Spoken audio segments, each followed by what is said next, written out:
आज हम बात करेंगे मेंस्ट्रुएशन और मेंस्ट्रुअल हाइजीन के बारे में।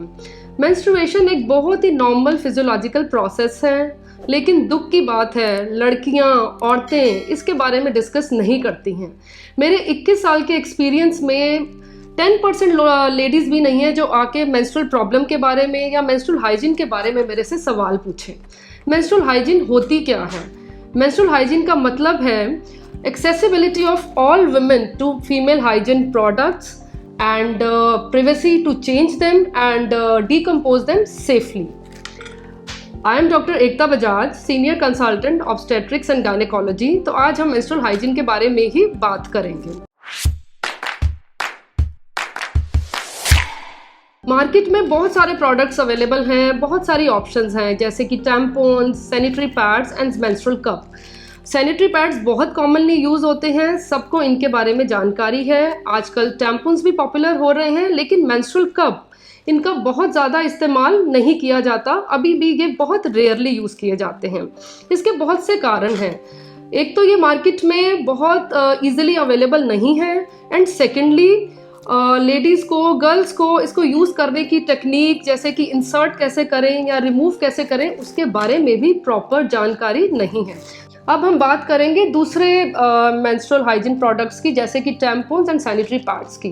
टैम्पॉन्स भी डिफरेंट साइज़ में आते हैं, small size and big size. इसके बाहर एक प्लास्टिक लेयर होती है, ये ओपन टैम्पॉन है। इसके टैम्पॉन के साथ एक थ्रेड अटैच होता है और ये वेजाइना के बाहर ही रहता है। जो टैम्पॉन्स होते हैं ये ब्लड को एब्जॉर्ब करते हैं, जबकि मेंस्ट्रुअल ब्लड हमने बात की वो ब्लड को कलेक्ट करता है। जब ये ब्लड को एब्जॉर्ब करते हैं तो साथ ही साथ ये वेजाइनल फ्लूइड, वेजाइनल सिक्रीशन को भी एब्जॉर्ब करते हैं, जिसकी वजह से ड्राइनेस होती है तो इन्फेक्शन का रिस्क भी बढ़ता है। और अगर कोई लेडी टैम्पॉन को वेजाइना में इंसर्ट करने के बाद भूल जाए काफ़ी समय के लिए, तो उसकी वजह से बैक्टीरियल इन्फेक्शन बहुत अधिक बढ़ सकता है, and in rare condition it can be a cause of toxic shock syndrome. Toxic shock syndrome में क्या होता है, जो वेजाइनल इन्फेक्शन है वो ब्लड स्ट्रीम के थ्रू दूसरे बॉडी ऑर्गन्स में भी फैल जाता है। Though it is very rare, but tampons में बहुत ही हाईली एब्जॉर्बेंट मटेरियल का यूज़ होता है। अगर बहुत समय तक वेजाइना में अगर छूट गया या भूल गए तो उसकी वजह से हो सकता है। तो इसका आपको बहुत ज़्यादा ध्यान रखना पड़ेगा। अगर आप टैम्पॉन्स यूज़ करते हैं तो एवरी 4 to 6 आवर के बाद रिमूव करना बहुत ही ज़रूरी है।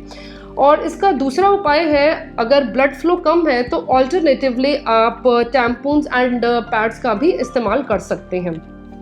टैम्पॉन्स के साथ भी कुछ डिसएडवांटेजेस हैं, जैसे कि ड्राइनेस है, इन्फेक्शन है, ओडर की प्रॉब्लम भी रहती है और टॉक्सिक शॉक सिंड्रोम भी है। इन रेयर केसेस इनके साथ भी कैंसर का रिस्क हो सकता है, क्योंकि इसमें dioxin and other highly absorbent material का यूज़ किया जाता है। इसकी एडवांटेज ये है, ये बाहर दिखता नहीं है और इसकी वजह से वल्वल स्किन अफेक्ट नहीं होती है, स्किन रैशेस वगैरह नहीं होते हैं।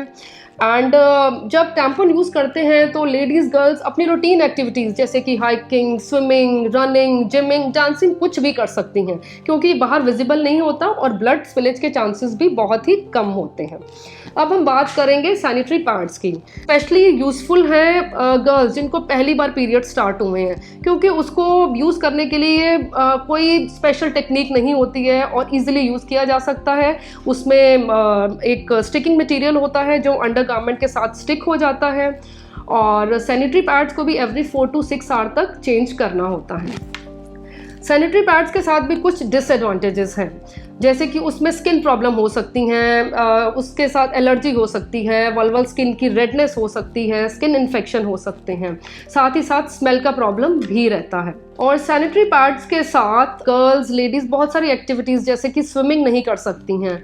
इसके साथ एक प्रॉब्लम और भी है, while moving it can shift, और जिसकी वजह से ब्लड स्पिलेज हो सकता है, स्टेनिंग हो सकती है, और जो कई बार बहुत एम्बैरेसिंग हो जाता है।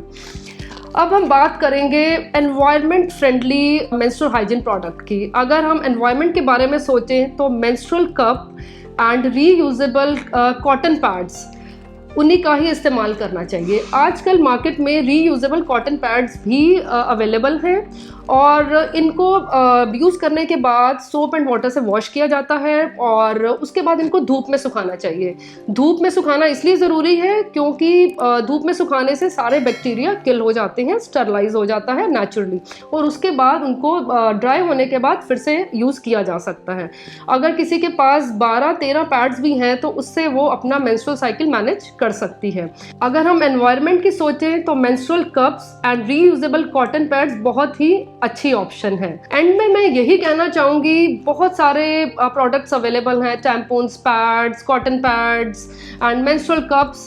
Eight the end it should be your choice because you have to use it, और आपको अपनी अफोर्डेबिलिटी के हिसाब से यूज़ करना चाहिए, अपने कंफर्ट के हिसाब से यूज़ करना चाहिए, अवेलेबिलिटी के हिसाब से ही इनको यूज़ करना चाहिए।